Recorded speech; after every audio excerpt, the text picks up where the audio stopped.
Bonjour. Aujourd'hui, on doit résoudre deux exercices concernant la chimie organique, nomenclature des hydrocarbures. Commençons par la lecture de la leçon de l'exercice 1. Donnez la formule ci-donnée développée des composés suivants.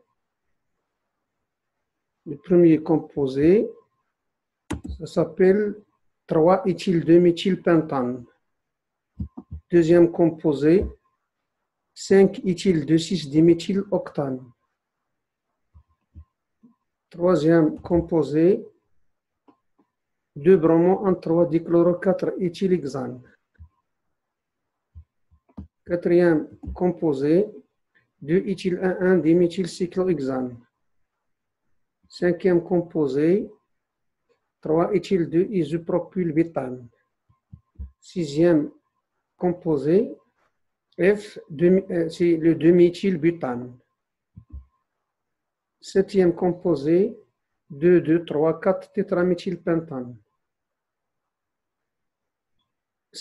Huitième composé, donc, c'est 2,2-diméthyl-3 fluorobutane. Et enfin, le méthylpropane. Correction.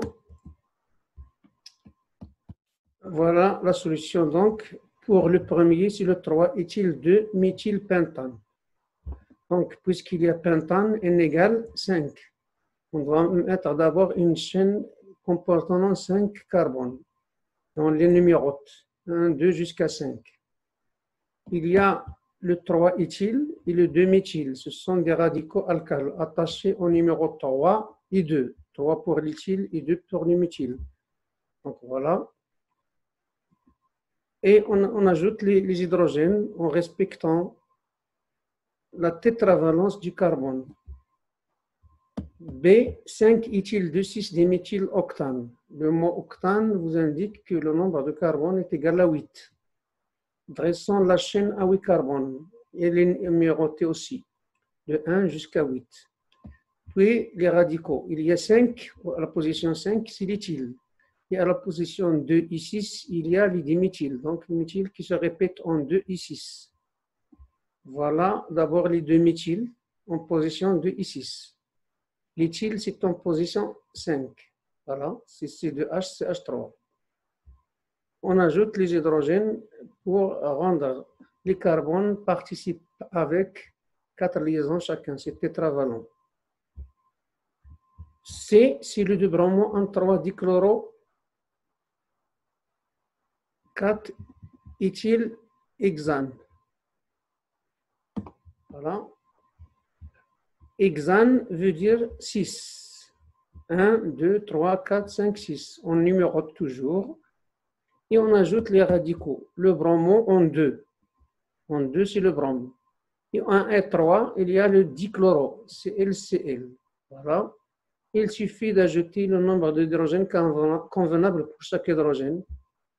Avant, j'ai oublié 4 éthyl. 4 éthyl. Puis on ajoute les hydrogènes. Ça y est. Le D, voilà, c'est le 2-éthyl-1-diméthylhexane. Hexane toujours, attention, cyclohexane. Cyclo, c'est un cycle à 6 qu'on doit aussi numéroter. Et le 2-éthyl, l'éthyl en 2. Et un 1, c'est le diméthyle. Donc d'abord l'éthyl, et en 1, c'est le diméthyle.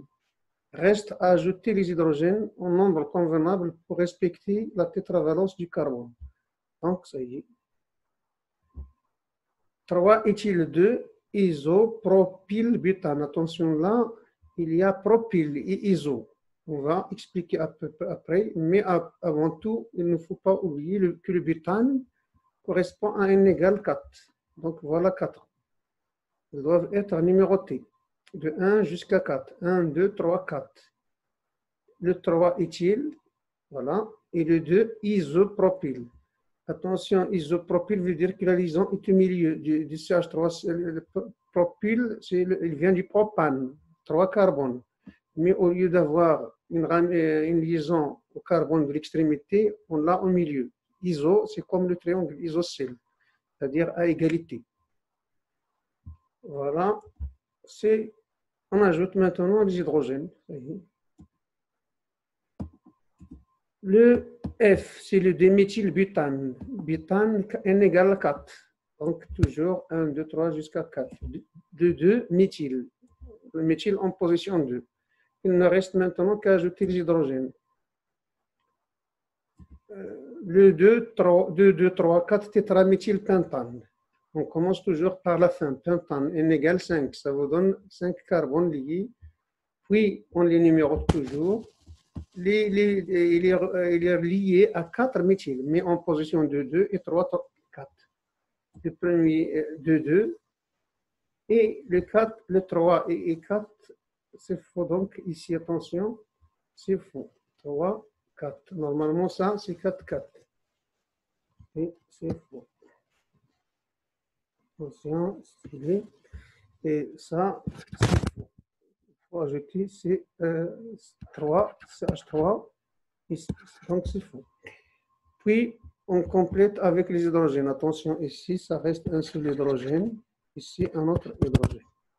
Voilà, il faut faire attention au numéro 3 et 4. G, vous voyez qu'on a oublié G. Mais déjà, on a répondu le diméthyl 3 fluorobutane. Donc, c'est H. Donc, on va corriger, c'est H. On a déjà répondu à G, mais on n'a pas répondu à H. Donc, vous avez le butane, 4 carbones. 2 diméthyl. 2 diméthyl. Voilà. Et 3 fluoro. 3, c'est le fluor. Et le butane, il suffit d'ajouter les hydrogènes toujours. Méthylpropane. Méthylpropane, propane veut dire N égale 3. Méthyl, c'est le groupe. Attention, c'est le groupement CH3. Il n'est pas indiqué est-ce que c'est en 1, en 2 ou 3. Je l'ai mis en 2. On va expliquer après pourquoi. On ajoute les hydrogènes, ça y est. On peut penser, attention, on peut penser à ajouter le radical à l'extrémité. Si vous ajoutez CH3 en 1, la chaîne la plus longue va contenir 4 carbones. Ce n'est plus le propane, ce serait le butane. Et ce qu'on cherche, nous, c'est le méthylpropane. Donc, c'est donc à rejeter. On passe maintenant à l'exercice numéro 2. Donnez la formule brute correspondant aux formules structurales suivantes. Certains de ces composés seront étudiés plus tard dans le cours. Ça, ce sont des formules, les écritures topologiques, ainsi que leur nom. Donc, on va commencer d'abord par regarder les chaînes, les différents types de chaînes et des fonctions contenues dans la chaîne. Premièrement, solution, on commence par le premier, c'est le butane. Le butane, on peut toujours numéroter la chaîne. Il y a 1, 2, 3, 4. Puisque c'est un alcane, N égale 4, et la pour formule générale, c'est NH2N plus 2. C'est-à-dire que c'est C4H10. Parce que c'est une chaîne saturée, ouverte, non cyclique, non ramifiée aussi. Méthylcyclohexane. Le cyclohexane veut dire qu'il y en a 6 carbones. Le cycle A6. Mais la présence des méthyl rend la chaîne contient donc 7 carbones. Donc, le 7e, je l'ai mis en couleur différente parce qu'il ne fait pas partie du cycle. Mais vous avez vu que lorsqu'il y a un cycle, le nombre d'hydrogène de l'alcane correspondant qui est ouvert diminue de 2. C'est pourquoi c'est un cycloalcane. Le cycloalcane avec N égale 7. Il aura pour formule CnH2n. Ce n'est pas CnH2n plus 2. Car pour former un cycle, il faut éliminer 2 hydrogènes. Et la formule, c'est C7H14. Le 3-éthyle-5 méthylhexane. 3-éthyle-5-méthylhexane. On doit d'abord compter les carbones. Vous avez une chaîne longue à 6 carbones, mais il y a des ramifications. Il y a un nombre total 9 carbones. Et c'est une chaîne saturée ouverte, c'est-à-dire c'est un alcane de formule CnH2n plus 2. Alcane ramifié à chaîne ouverte, N égale 9, CnH2n plus 2, ce serait donc C9H20.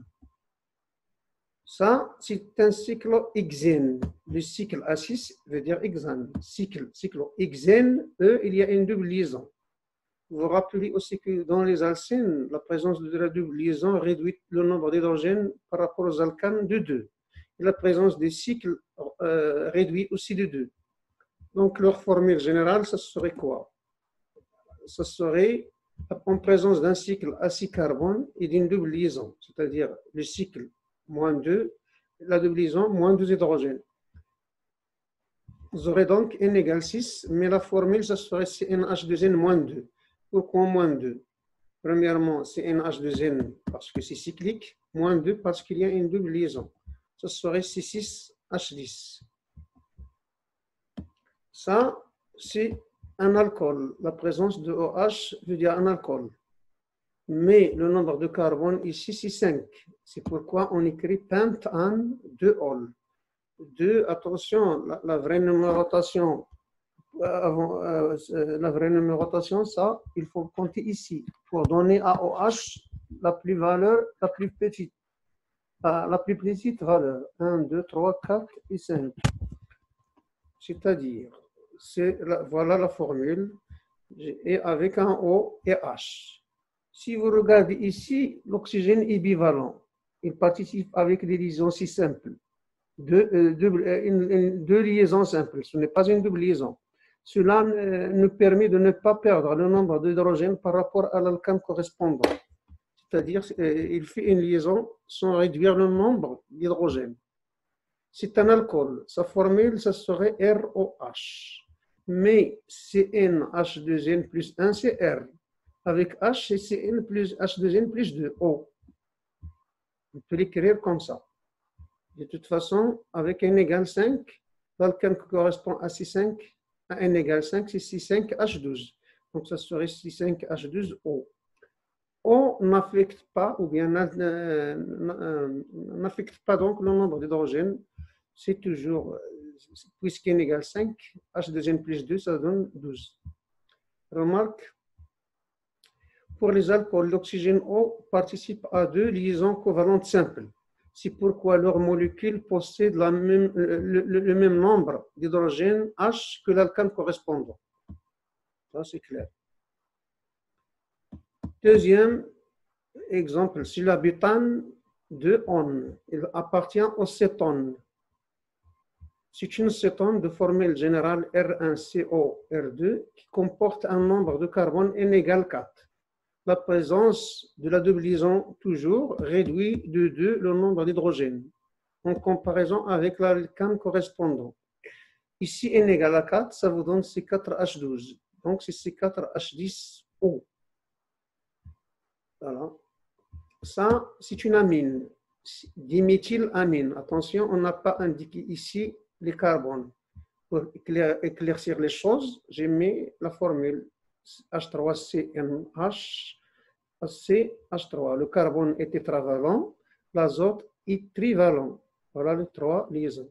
On peut compter donc les nombres pour obtenir la formule brute, c'est C2H7N. Vous remarquez que la présence de l'azote augmente le nombre d'hydrogènes de 1, tout simplement parce qu'il est trivalent. C2, 2 plus 2 plus 2, c'est 6. Si on veut utiliser la formule CnH2n plus 2, mais c'est CnH2n plus 3 à cause de la présence de l'azote. Et voilà, c'est ainsi que prend fin la solution de cet exercice. Pour le comprendre, il suffit d'arrêter la vidéo et de chercher la solution pour chaque question. À la prochaine séance.